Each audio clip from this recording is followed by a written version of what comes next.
السلام عليكم، مرحبا بكم في قناة مطبخ الأميرة الشلفية. إن شاء الله تكونوا بخير وعلى خير حبيباتي. وصفتنا لليوم هي الملفاي. نحتاج في هذه الوصفة العجينة المورقة اللي سبقت وحضرتها معكم. رابط الفيديو تلقاوه في صندوق الوصف. هذه هي الكمية تاع العجينة المورقة اللي راني راح نستعملها أنا، وانتوما استعملوا على حسب عدد الأفراد تاع العائلة تاعكم. اول حاجه راح نبدا في التحضير تاعها هي لا كريم باتيسير.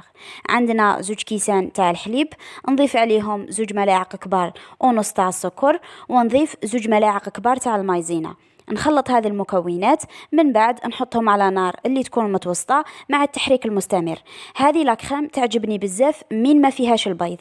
كي تولي تغلي نطفي عليها ونضيف لها ملعقه كبيره تاع الزبده وملعقه صغيره تاع لافاني، راح تعطينا بنه بزاف شابه في هذه لا كريم تاعنا. نخلطها ونغطيها بالبابي فيلم باه ما تدناش هذيك القشره، ونديرها في الثلاجه تبرد لنا بهذه الطريقه كما راكم تشوفوا في الفيديو. ودروك راح نحضر العجينه تاع الملفاي تاعي. هذه هي الكميه اللي راني راح نستعملها انا، وانتم ديروا الكميه اللي تبغوا على حسب عدد الافراد تاع العائله تاعكم. رابط فيديو طريقة تحضير العجينة المورقة بجميع أسرارها تلقاوه في صندوق الوصف. دائما نستعين بالفارينة باه كي نبداو نفتحوا في العجينة تاعنا ما تلصقناش. هذا هو المول اللي راني راح نستعمله، اللي راني راح نقطع به العجينة تاعي بعد ما طيب لي. يعني الملفاي تاعي أنا راح نديرو على شكل دائري، مانيش راح نديرو على شكل مستطيل. ودروك راح نبدا نفتح في العجينه تاعي على شكل مستطيل بهذه الطريقه كما راكم تشوفوا في الفيديو. راح نفتحها على السمك تاعها ما يكون خشين بزاف ما يكون رقيق بزاف، يعني يكون السمك تاعها متوسط. هنا بعد ما فتحت العجينه تاعي راح نديرها في سنيوه اللي من الاحسن ان نكونوا درنا فيها بابي كويسون كما راكم تشوفوا بهذه الطريقه. ودروك راح نثقبها بالفرشيطه بهذه الطريقه كما راكم تشوفوا في الفيديو. نثقب كامل هذاك الوجه تاع العجينه تاعي، ونزيد نحط فوقها بابي كويسون واحد اخر، ونزيد نحط سنيوه باه كي نديرها طيب ما يطلعناش بزاف هذاك التوراق. ندخلها في الفرن اللي يكون مسخن من قبل على 180 درجة، وكي نجي ندخل السنيوة تاعي نقص لهذيك الفرن ونخليها طيب على نار متوسطة. لازم الطياب تاعنا يكون بيان دوغي، تحمر لنا مليح من الجهتين. ونطيب بقية العجينة تاعي بنفس الطريقة. هنا بعد ما كنت طيبت العجينة تاعي طابت لنا بيان دوغي كما راكم تشوفوا، طابت لنا من الجهتين. نقلبها على الجهتين، وكي نقلب لازم ندير هذيك السنيوة. ودروك راح نجيب المول تاعي ونبدا نقسم فيها بهذه الطريقه كما راكم تشوفوا.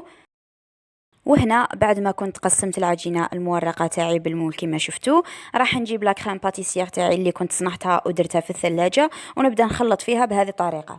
وهنا كنت جبت بلا وحطيت فيه الطبقه الاولى، ونبدا نضيف في لا كريم باتيسير تاعي. ما تكثروش بزاف، ونبدا نمشي فيها بهذه الطريقه كما راكم تشوفوا في الفيديو. كما قلت لكم الكميه ديروا على حسب نتوما شتبغوا ولا على حساب عدد افراد العائله تاعكم.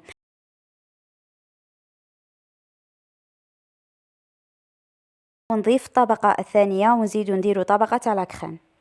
نمشيها هذيك لا كريم بنفس الطريقه تاع الطبقه الاولى، ونزيد نضيف الطبقه الثالثه والاخيره. والوجه اللي ندير عليه هو الوجه اللي يكون املس كما راكم تشوفوا. ونجيب سنيوه ونبدا نضغط مليح بالسنيوه كما راكم تشوفوا بهذه الطريقه. ودروك راح نخدموا الفوندو بلا ما تشروه بطريقه بزاف سهله. عندي كاس تاع سكر كلاص، نضيف القليل من لافاني باه تعطيني بنه شابه، ونبدا نضيف في الحليب غير بالعقل، ونخلط حتى نتحصلوا على قوام ما يجيش سائل ويجي حاكم روحه بهذه الطريقه. وهنا خلاص هذا هو القوام اللي كنت نحوس عليه. من بعد نبدا نضيف فيه على الوجه تاع الميلفاي تاعي بهذه الطريقة. من بعد نحكم الشيكولا اللي كنت ذوبتها في حمام مائي. واللي ما عندهاش الشيكولا تقدر تدي كمية صغيرة من هذاك الفوندو وتضيف له ملعقة صغيرة من تاع الكاكاو الأسود، وتخلطهم مليح وتدير بهم هذو الدوائر بهذه الطريقة.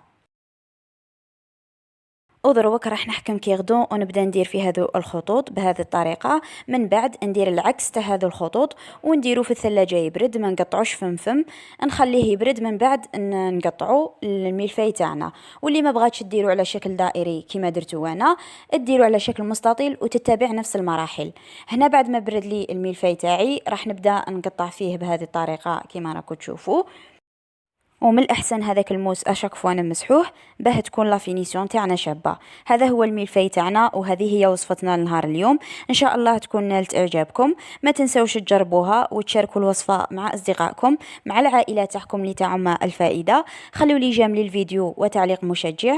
أيضا ما تنسوش أنكم تشتركوا في القناة وتفعلوا زر الجرس ليصلكم كل جديد.